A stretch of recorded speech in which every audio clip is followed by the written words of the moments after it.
ಎಲ್ಲರಿಗೂ ನಮಸ್ಕಾರ ರೀ. ಹೆಂಗದಿರಿ? ನಾನು ಶ್ವೇತಾ. ಜಗತ್ನ್ಯಾಗ ನಡೆದಿರೋ ಸುದ್ದಿ ನಾನು ಉತ್ತರ ಕರ್ನಾಟಕ ಭಾಷೆದಾಗ ಹೇಳಿಕ್ ಬಂದೀನಿ. ಮಸ್ತ್ ಚಾ ಕುಡ್ಕೋತ ಖಡಕ್ ಮಿರ್ಚಿ ಮಂಡಕ್ಕಿ ನೋಡ್ರಿ. ನೋಡಿ ಸುಮ್ ಕುಂದ್ರಬೇಡ್ರಿ. ಮತ್ತ ನಮ್ಮೆಲ್ಲಾ ವಿಡಿಯೋಸ್ಗಳನ್ನ ಲೈಕ್ ಮಾಡ್ರಿ. ನಿಮಗೇನ್ ಅನಿಸ್ತದ ಕಮೆಂಟ್ ಮಾಡ್ರಿ. ನಿಮಗ್ ಗೊತ್ತಿದ್ದವ್ರಿಗೆಲ್ಲ ಶೇರ್ ಮಾಡ್ರಿ. ಇನ್ನು ನಮ್ಮ TV Vikrama digital channel subscribe ಮಾಡುವುದಂತೂ ನೆನಪು ಹಾರ್ಬೇಡ್ರಿ. ಏನೋ ಮಾಡಲು ಹೋಗಿ ಏನು ಮಾಡಿದೆ ನೀನೋ. ಖರೆ ಅದ ನೋಡ್ರಿ, ಒಂದಷ್ಟು ಮಂದಿದು ಇದೇ ಹಾಡು ಹಾಡುವಂತ ಪರಿಸ್ಥಿತಿ ಬಂದೈತಿ ನೋಡ್ರಿ. ಇನ್ನೊಬ್ಬರ ಮೇಲೆ ಆರೋಪ ಮಾಡ್ಬೇಕು ಅಂತಂದಾಗ, ಇನ್ನೊಬ್ಬರ ಮೇಲೆ ಬೆರಳು ತೋರಿಸಿ ಮಾತಾಡ್ಬೇಕು ಅಂದಾಗ 10 ಸಲ ವಿಚಾರ ಮಾಡ್ಬೇಕಾಗ್ತದ. ಯಾಕಂದ್ರೆ ಒಂದು ಬೆರಳು ಆ ಕಡೆ ತೋರಿಸ್ಲಿಕ್ಕತ್ರ 3 ಬೆರಳು ನಮ್ ಕಡೆನೇ ಇರ್ತಾವಂತ. ಮತ್ತೆ ಇಷ್ಟೆಲ್ಲ ಹೇಳಿ ನಾ ಬೇರೆಯವ್ರ ಮೇಲೆ ಆರೋಪ ಮಾಡ್ಲಿಕ್ಕೆ ಬಂದಿಲ್ರಪ್ಪ. ನಾನ್ ನಡೆದಿದ್ ಏನಂತ ಹೇಳಕ್ಕೆ ಅಷ್ಟೇ. ನಿಮಗೆಲ್ಲ ನೆನಪೈತೆ, ಹಿಂದಿನ ಎಲೆಕ್ಷನ್ಯಾಗ ಎಷ್ಟು ಕಾಂಗ್ರೆಸ್ ಪಕ್ಷದವರು ಒಂದು ಪ್ರಮುಖ ಅಸ್ತ್ರವನ್ನ ಬಳಸ್ಕೊಂಡು ಬಿಜೆಪಿ ಮೇಲೆ ಆರೋಪ ಮಾಡಿ ಅದನ್ನೇ ಒಂದು ದೊಡ್ಡ ವರ ಅಂತ ತಿಳ್ಕೊಂಡು ಏನ್ ಆಂದೋಲನ ಮಾಡಿದ್ರು ರಾಜ್ಯಾದ್ಯಂತ. ಅದೇ 40% ಕಮಿಷನ್ ಅನ್ನುವಂಥದ್ದು. ಎಲ್ಲಾ ಕಡೆ ಕಮಿಷನ್ ಇಸ್ಕೋತಾರ ಅಂತ ಹೇಳಿ ಒಂದು ದೊಡ್ಡ ಆರೋಪನೆ ಮಾಡಿಬಿಟ್ರು. 40% ಕಮಿಷನ್ ಅಂತ ಹೇಳಿ ಇದೇ ಆರೋಪ ಮಾಡಿ ಮಾಡಿ ಹೋರಾಟ ಮಾಡಿ ಮಾಡಿ ಚುನಾವಣೆದಾಗ ಪ್ರಚಾರ ಮಾಡ್ಕೊಂಡ್ರು. ಆದ್ರೆ ಹೆಂಗದ ನೋಡ್ರಿ, ಆ ಟೈಮ್ನಾಗ ಅವ್ರಿಗೆ ವರ ಆಗಿತ್ತು ಅಂತ ತಿಳ್ಕೊಂಡಿದ್ರು. ಈಗ ಅದು ಹೊಳ್ಳೆ ತಿರುಗಿ ಶಾಪ ಆಗ್ಬಿಟ್ಟದ. ಏನಾಗ್ಯದಂತ ಹೇಳ್ತೀನಿ ಕೇಳ್ರಿ.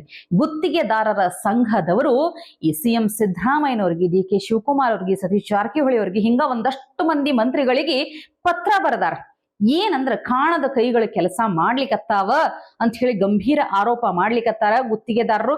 ಇಲ್ಲಿನೂ ಅಂದ್ರ ಬಿಜೆಪಿ ಅವಧಿಗಿಂತಲೂ ಕಾಂಗ್ರೆಸ್ ಅವಧಿದಾಗೆ ಇನ್ನ ಹೆಚ್ಚಿನ ಕಮಿಷನ್ ನಡೆದೈತಿ. 40, 60, 80 ಎಲ್ಲಿ ತನಕ ಹೋಗೈತಿ ಗೊತ್ತಿಲ್ಲ, ಬಹಳ ಕಮಿಷನ್ ನಡೆದೈತಿ.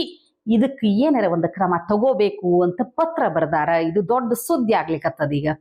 ಮತ್ತೆ ಇದನ್ನ ಗೃಹ ಸಚಿವ ಪರಮೇಶ್ವರ್ ಅವ್ರಿಗೆ ಮಾತ್ರ ಕೇಳಲಿಕ್ಕೆ ಹೋಗ್ಬೇಡ್ರಿ. ಈ ಸರ್ಕಾರ ಅಂದ್ಮೇಲೆ ಕಮಿಷನ್ ತಗೊಳ್ಳೋದಿಲ್ಲ, ಕಾಮನ್, ಇದೆಲ್ಲ ಸಹಜವಾಗಿ ನಡೀತಿರ್ತೈತಿ ಅಂತ ಅಂದ್ರೂ ಏನು ಆಶ್ಚರ್ಯ ಇಲ್ಲ. ಹಂಗಾದ್ರೆ ಯಾವುದೇ ಪಕ್ಷ ಅಧಿಕಾರದಾಗಿದ್ರು ಸರ್ಕಾರ ಅಂತಂದ್ಮೇಲೆ ಕಮಿಷನ್ ಎಲ್ಲಾ ಸರ್ಕಾರದಾಗೂ ಇದ್ದೇ ಇರ್ತೈತ್ಯಾ? ಇದಕ್ಕ ಉತ್ತರ ಏನ್ ಹೇಳ್ತಾರೋ ಏನೋ ಯಾರಿಗ್ ಗೊತ್ತ ಹೇಳ್ರಿ. 26/11 ಮುಂಬೈ ದಾಳಿ ಅಂದ ಕೂಡ್ಲೆ ಇನ್ನೂ ಮೈ ನಡುತ್ತ ನೋಡ್ರಿ. ಅದನ್ನೆಲ್ಲ ನೆನೆಸ್ಕೊಂಡಾಗ ಏನ್ ಸೀರೀಸ್ ಆಯ್ತಲ್ಲ ಈ ದಾಳಿದ, ಇದ್ರ ಮಾಸ್ಟರ್ ಮೈಂಡ್ ತಹಾವೂರ್ ರಾಣಾ ನನ್ನ 16 ವರ್ಷಗಳಾದ ಮೇಲೆ ಅಮೆರಿಕಾದಿಂದ ಭಾರತಕ್ಕೆ ಕರ್ಕೊಂಡು ಬಂದಾರ. ಸದ್ಯಕ್ಕೆ ಕೋರ್ಟ್ 18 ದಿನಗಳ ತನಕ NIA ಕಸ್ಟಡಿ ಕೊಟ್ಟೈತಿ. NIA ಸಂಸ್ಥೆ 2008ರಾಗ ಏನ್ ದಾಳಿ ಆಯ್ತಲ್ಲ ಇದ್ರದ್ದು ಪೂರ್ತಿ ತನಿಖೆ ಮಾಡ್ತೈತಿ. ಈ ರಾಣಾ ನನ್ನ ಭಾರತಕ್ಕೆ ಕರ್ಕೊಂಡು ಬರ್ಲಿಕ್ಕ ಭಾರತ ಸರ್ಕಾರ ಕೋಟಿಗಟ್ಲೆ ರೊಕ್ಕ ಖರ್ಚು ಮಾಡೈತಿ. ಯಾಕಪ್ಪ? ಸಾಮಾನ್ಯವಾಗಿ ನೋಡ್ರಿ, ಈ ಮಿಯಾಮಿಯಿಂದ ಡೆಲ್ಲಿಗೆ ಬಿಸ್ನೆಸ್ ಕ್ಲಾಸ್ ಟಿಕೆಟ್ ಬುಕ್ ಮಾಡಿದ್ರ ಅಥವಾ ಒಟ್ಟ ಕರ್ಕೊಂಡು ಬರ್ಬೇಕು ಅಂತಂದ್ರೆ ಒಂದು 4-5 ಲಕ್ಷ ರೂಪಾಯಿ ಖರ್ಚಾಗ್ತದಂತ. ಆದ್ರೆ ಈ ತಹಾವೂರ್ ರಾಣಾ ನನ್ನ ಭಾರತಕ್ಕೆ ಕರ್ಕೊಂಡು ಬರಬೇಕು ಅಂದ್ರೆ ಕೋಟಿಗಟ್ಲೆ ಖರ್ಚು ಮಾಡ್ಯಾರ. ಯಾಕ ಇಷ್ಟು ಖರ್ಚು ಮಾಡ್ಯಾರ ಅಂತಂದ್ರ ಅದಕ್ಕೊಂದು ಸಿಂಪಲ್ ಆದ ಉತ್ತರ ಏನಂದ್ರ ಭದ್ರತಾ ದೃಷ್ಟಿಕೋನದಿಂದ. ಯಾಕಂತ ಹೇಳ್ತೀನಿ ಕೇಳ್ರಿ. ಸಾಮಾನ್ಯ ಜನರು ಯಾವುದೋ ಒಂದು ಬಿಸ್ನೆಸ್ ಕ್ಲಾಸ್, ಎಕನಾಮಿಕ್ ಕ್ಲಾಸ್ ಒಂದಷ್ಟು ಲಕ್ಷ ಖರ್ಚು ಮಾಡಿ ಬರ್ತಾರಪ್ಪ ಇನ್ನೊಂದು ದೇಶದಿಂದ ಮತ್ತೊಂದು ದೇಶಕ್ಕೆ. ಆದ್ರೆ ಈತ ಅಂದ್ರ ಭಯೋತ್ಪಾದಕರೇ ಬಹಳ ಡೇಂಜರ್. ಅದ್ರಾಗೂ ಈ ರಾಣಾ ಬಹಳ ದೊಡ್ಡ ಭಯೋತ್ಪಾದಕ. ಇಂಥವ್ನನ್ನ ಭಾರತ ಕರ್ಕೊಳ್ಬೇಕಂದ್ರ ಒಂದು ಸ್ಪೆಷಲ್ ವಿಮಾನ ಬಾಡಿಗೆ ತಗೊಂಡು ಅದ್ರಾಗ ಒಂದು ಯಾವುದೇ ರೀತಿ ಅಂದ್ರ ಹೋಗೋ ಬರೋ ದಾರಿಯೊಳಗ ಯಾವುದೇ ರೀತಿ ಅಹಿತಕರ ಕೆಟ್ಟ ಘಟನೆ ನಡಿಬಾರ್ದು ಅನ್ನೋ ಕಾರಣಕ್ಕೆ ಭಾರತ ಆಗ್ಲಿ ಅಮೆರಿಕ ಆಗ್ಲಿ ಎರಡೂ ದೇಶ ಬಹಳ ಮುನ್ನೆಚ್ಚರಿಕೆ ವಹಿಸಿ ಕರ್ಕೊಂಡು ಬಂದಿದ್ದು. ಯಾಕೆ ಈ ವಿಷಯ ಅಂದ್ರ ನೋಡ್ರಿ, ಹಿಂಗ ಇಂಥದ್ದೊಂದು ಭಯಂಕರ ದಾಳಿ ಮಾಡಿದಂತ ಮಾಸ್ಟರ್ ಮೈಂಡ್ ಇವನಿಗೆ 16 ವರ್ಷ ಆದ್ಮೇಲೆ ಭಾರತಕ್ಕೆ ಕರ್ಕೊಂಡು ಬರೋದು ಅಷ್ಟೇ ಅಲ್ಲ, ಇಡೀ ಒಂದು ಭಯೋತ್ಪಾದನೆಯ ವಿರುದ್ಧ, ಭಯೋತ್ಪಾದಕರ ವಿರುದ್ಧ ನಮ್ಮ ದೇಶ ಎಷ್ಟು ಸಶಸ್ತ್ರವಾಗೈತಿ, ನಮ್ಮ ದೇಶ ಎಷ್ಟು ಸ್ಟ್ರಾಂಗ್ ಆಗಿ ಬೆಳೆದದ ಅನ್ಲಿಕ್ಕ ನೋಡ್ರಿ. ಈ ಒಂದಷ್ಟು ವರ್ಷಗಳ ಹಿಂದ ಅದೇ ಮೋದಿ ಪ್ರಧಾನಿ ಆಗೋದಕ್ಕಿಂತ ಮೊದಲು ನಮ್ಮ ದೇಶದ ಪರಿಸ್ಥಿತಿ ಹೆಂಗಿತ್ತು ಅನ್ನೋದ್ರ ಬಗ್ಗೆ ಪಬ್ಲಿಕ್ ಟಿವಿ ರಂಗಣ್ಣ ಭಾರಿ ಚಂದ ಎಕ್ಸ್ಪ್ಲೇನ್ ಮಾಡ್ಯಾರ. ಒಂದ್ಸಲ ಕೇಳ್ರಿ ಅವ್ರ ಮಾತು. ಹಿಂದಿನ ಸರ್ಕಾರಗಳು ಯಾವ ನಿಲುವುಗಳನ್ನು ತೆಗೆದುಕೊಳ್ಳಲಿಲ್ಲ ಹಿಂದಿನ ಸರ್ಕಾರಗಳು.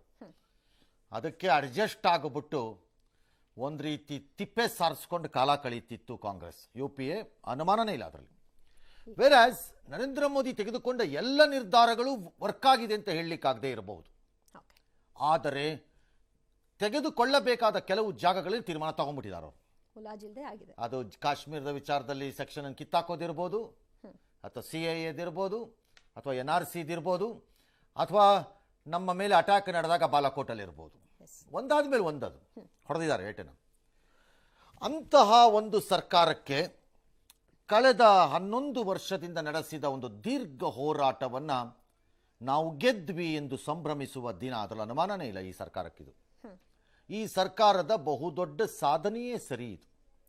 ಅದಕ್ಕೆ ಹಿಂದೆ 4 ವರ್ಷ 5 ವರ್ಷದಲ್ಲಿ ಕಾಂಗ್ರೆಸ್ ಸರ್ಕಾರವೂ ಒಂದಿಷ್ಟು ಕೆಲಸ ಮಾಡಿರಬಹುದು, ನಾನು ಮಾಡೇ ಇರಲ್ಲ 0 ಅಂತ ಹೇಳಲಿಕ್ಕಾಗಲ್ಲ. ಆದರೆ ಆ ಇಡೀ ಮುಂಬೈ ಮೇಲೆ ನಡೆದಂತಹ ದಾಳಿಯ ಘಟನೆಗೆ ಅಂದಿನ ಸರ್ಕಾರ ಪ್ರತಿಕ್ರಿಯಿಸಿದ ರೀತಿ ಇದೆಯಲ್ಲ, ಅದು ಬೆನ್ನು ಮೂಳೆ ಇಲ್ಲದ ತಲೆ ತಗ್ಗಿಸಿ ನಿಲ್ಲಬೇಕಾದ ಒಂದು ದೇಶದ ಕತೆ ಇದ್ದಂಗಿತ್ತವತ್ತು. ಬೆನ್ನು ಮೂಳೆ ಇಲ್ಲದೆ ವರ್ತಿಸಿದ್ವಿ ಭಾರತದವರ ಅವತ್ತು. ಆ ದಿನ ಏನು ಮಾಡದೆ ತಿಪ್ಪೆ ಸಾರಿಸ್ಕೊಂಡು ಕಾಲ ಕಳೆದ್ವಿ.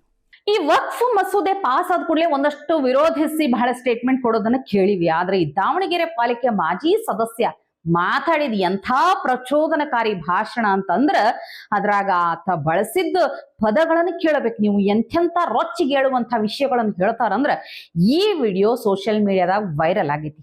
ಆದ್ರೆ ಇದಕ್ಕೆ ಸಂಬಂಧಪಟ್ಟಂಗ ಇಬ್ರನ್ನ ಅರೆಸ್ಟ್ ಮಾಡಿವಿ ಅಂತ ಈಗಾಗಲೇ ದಾವಣಗೆರೆ ಪೊಲೀಸರು ಹೇಳಿಕತ್ತಾರ. ಆಜಾದ್ ನಗರ್ ಪೊಲೀಸ್ ಸ್ಟೇಷನ್ನಾಗ ಇದ್ರ ಬಗ್ಗೆ ಕೇಸ್ ದಾಖಲಾಗೈತಿ. ಆದ್ರೆ ಏನು ಮುಖ್ಯವಾಗಿ ಯಾರು ಈ ವಿಡಿಯೋದಾಗ ಮಾತಾಡಿದ್ ಮಾಜಿ ಸದಸ್ಯ ಕಬೀರ್ ಅಂತಿದಾರಲ್ಲ, ಈತ ಈಗ ಕಣ ತಪ್ಪಿಸಿ ಮುಚ್ಕೊಂಡು ಕುಂತಾರ. ಇವರನ್ನ ಹುಡುಕಾಡ್ಲಿಕ್ಕ ಕೆಲಸ ನಡೆದೈತಿ. ಆದ್ರೆ ಈ ವಿಡಿಯೋ ಮಾಡ್ಲಿಕ್ಕೆ ಸಹಕರಿಸಿದಂತ ಇಬ್ಬರನ್ನ ಪೊಲೀಸರು ಅರೆಸ್ಟ್ ಮಾಡಿ ಕೋರ್ಟಿಗೆ ಒಪ್ಸಾರಂತ. ಒಂದ್ ಸಲ ಮಾತು ಕೇಳಬೇಕು ನೀವು. ಎಂಥ ಭಯಂಕರ ಮಾತುಗಳಂದ್ರ ಯಪ್ಪ, ನೋಡಿದ್ರ ಆಶ್ಚರ್ಯ ಅನಿಸ್ತದ, ಹಿಂಗೂ ಎಲ್ಲ ಆಗ್ತದ ಅಂತ ಹೇಳಿ ಒಂದ್ಸಲ ಕೇಳ್ರಿ ಅವ್ರ ಮಾತು. इसके बारे में प्रोटेस्टां कर रही हैं, ये बिल रद्द करने के बारे में है ना, बल्ला के सुझाव दे रही हैं कैसा करना क्या करना करके। प्रोटेस्टां करने से, कटोटरा पकड़ने से, डीसी साहब को जाको देने से, सीएम को देने से और पदाधिकारी को लज्जा को देने से क्या अभी फायदा नहीं है। रास्ते पर उतरना ज़रूरी है। जो भी करना चाहते हैं तुम्हें, जान की आहुति देना। हर गांव से 8-10 कैसा होना 150 वो हुआ तो सिर्फ रहना जलाना जरे चीज़ा है ना, बोल को करने के नहीं रहते, प्लानिंग कर को करने के नहीं रहते। और गाँव के जो भी जिम्मेदार हैं उन्होंने आए ने, उन्होंने बोले ने, उनको सभी ये करना नहीं तुम्हें, उन्होंने कब क्या करना उन्होंने आपको करती। अब देखो हिंदुस्तान के अंदर हमारा कौन भी आज लीडर नहीं है, हमें लीडर मान रहे हैं किसी भी, उस उम्मीद को खरा उतरना पड़ता। मगर ऐसा है ना, हम ना ये चीज़ जो उन्होंने लागू करी बिल, वो उतना जल्दी आसान से है ना वो बिल रद्द होती नहीं। उसके बारे में बहुत सारे त्याग बलिदान देना पड़ता। कटोटरा पोस्टरा ये सभी आवाज़ पुकारी से काम नहीं होता। रास्ते पे उतरना मतलब इसके विरोध में है ना फुल गुस्से का वक्त पड़ेगा तो गौ बंद करो। और जो मशवरा रहता है वो मशवरे को काम करो। बड़े हैं ना खुद ब खुदा को तुम्हारे वक्त को ಬ್ಯಾಡ್ ಅಂದ್ರು ಮತ್ತೆ ಹೋಮ್ ಮಿನಿಸ್ಟರ್ ಪರಮೇಶ್ವರ್ ಅವ್ರದ ನೆನಪಾಗ್ತೈತಿ. ಇಂಥವೆಲ್ಲ ಗದ್ದಲ ಸದ್ದು ಎಲ್ಲ ಎದ್ದಾಗ ಅವ್ರನ್ನ ಕೇಳಬೇಕು, ಆಕ್ಚುಲ್ ಆಗಿ ಅವ್ರಿಗೆ ಕೇಳಬೇಕು. ಆದ್ರೆ ಅವ್ರಿಗೆ ಕೇಳಿದ್ರ ಮತ್ತೆ ಅವ್ರು ಎಲ್ಲಿ ನೋಡಪ್ಪ ಏನೋ ಒಂದು ಮಸೂದೆ ವಿರೋಧ ಮಾಡೋ ಮುಂದೆ ಈ ಹೊಡಿ ಬಡಿ ಕಡಿ ಸಾಯಿಸು ಅನ್ನೋದೆಲ್ಲ ಹೇಳೋದು ಸಹಜ ಐತಿ, ಕಾಮನ್ ಐತಿ ಅಂದ್ರೆ ಕೈ ಮುಗಿದು ಕುಂದಿರ್ಬೇಕಷ್ಟೇ, ಇನ್ನೇನು ಮಾಡ್ಲಿಕ್ಕೆ ಆಗುದಿಲ್ಲ. ಇನ್ನು ಇವತ್ತಿನ ಸಾಟರ್ಡೆ ಸ್ಪೆಷಲ್ ಒಂದು ಭಾರಿ ದೃಶ್ಯ ತಗೊಂಡ್ಬಂದಿನಿ. ಇದನ್ನ ನೋಡಿದ್ರೆ ಮೈ ಝುಮ್ ಅಂತದ, ಎದಿ ಝಲ್ ಅಂತದ. ಅಷ್ಟೇ ಅಲ್ರಿ, ಒಬ್ಬ ತಾಯಿ ಎಷ್ಟು ಧೈರ್ಯ ಇರ್ತದ ಆಕೆಯಲ್ಲಿ, ಎಂಥ ಒಂದು ಆತ್ಮಸ್ಥೈರ್ಯ ಇರ್ತದ, ಸಮಯ ಪ್ರಜ್ಞೆ ಇರ್ತದ ಅನ್ಲಿಕ್ಕೆ ಇದು ದೃಶ್ಯ ಸಾಕ್ಷಿ ನೋಡ್ರಿ. ಗುಜರಾತಿನ ಅಹಮದಾಬಾದಿನ ಖೋಖ್ರಾ ಅನ್ನುವಂಥ ಪ್ರದೇಶದಾಗ ಒಂದು ಅಪಾರ್ಟ್ಮೆಂಟ್ನ್ಯಾಗ 3ನೇ ಫ್ಲೋರ್ನ್ಯಾಗ ಬೆಂಕಿ ಕಾಣಿಸ್ಕೊಂಡು ಬಿಟ್ಟೈತಿ. ಈ ಟೈಮ್ನಾಗ ಅದೇ ಫ್ಲೋರ್ನಾಗ ಇದ್ದಂಥ ಹೆಣ್ಮಗಳು ತನ್ನ ಮಕ್ಕಳನ್ನ ಹೆಂಗ ಮಾಡಿ ರಕ್ಷಿಸ್ಬೇಕಲ್ಲ, ಬೆಂಕಿಯಿಂದ ಕಾಪಾಡ್ಬೇಕಲ್ಲ, ಆ ಸಮಯ ಪ್ರಜ್ಞೆನ ಮೆಚ್ಚಬೇಕು.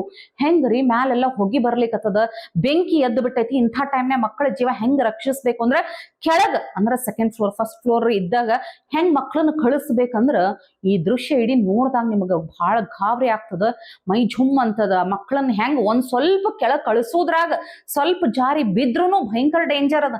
ಆದ್ರ ಅಷ್ಟು ರಿಸ್ಕ್ ತಗೊಂಡು ಆ ಸಮಯ ಪ್ರಜ್ಞೆ ಮೆರೆದು ಅಷ್ಟು ಧೈರ್ಯ ತೋರಿಸಿ ಮಕ್ಕಳನ್ನ ಕಾಪಾಡ್ತಾಳಂದ್ರ ಅದಕ್ಕೆ ರೀ ಹೇಳುದು ತಾಯಿ ಅನ್ನೋದು ಎಷ್ಟು ಗ್ರೇಟ್ ಅಂತ ಅನಿಸ್ಬಿಡ್ತದ. ಇವತ್ತಿಗೆ ಸುದ್ದಿ ಸಾಕಲ್ಲ, ನಾಳೆ ಇಂಥವೇ ಮತ್ತೊಂದಷ್ಟು ಸುದ್ದಿ ತರ್ತೀನಿ. ಚಾ ಇಟ್ಕೊಂಡು ಮಿರ್ಚಿ ಮಂಡಕ್ಕಿ ನೋಡ್ಲಿಕ್ಕೆ ಕಾಯ್ಕೊಂಡಿರ್ರಿ. ಟಿವಿ ವಿಕ್ರಮ, ದೇಶ ನಿಮ್ಮ ಕೈಯಲ್ಲಿ. ಈ ಕಾರ್ಯಕ್ರಮ ನಿಮಗೆ ಇಷ್ಟ ಆಗಿದ್ದಲ್ಲಿ ಲೈಕ್, ಶೇರ್ ಹಾಗೂ ಕಮೆಂಟ್ ಮಾಡಿ. ಟಿವಿ ವಿಕ್ರಮದ ಕಾರ್ಯಕ್ರಮಗಳನ್ನು ನಿರಂತರವಾಗಿ ವೀಕ್ಷಿಸಲು ಸಬ್ಸ್ಕ್ರೈಬ್ ಮಾಡಿ, ಬೆಲ್ ಐಕನ್ ಒತ್ತಿ.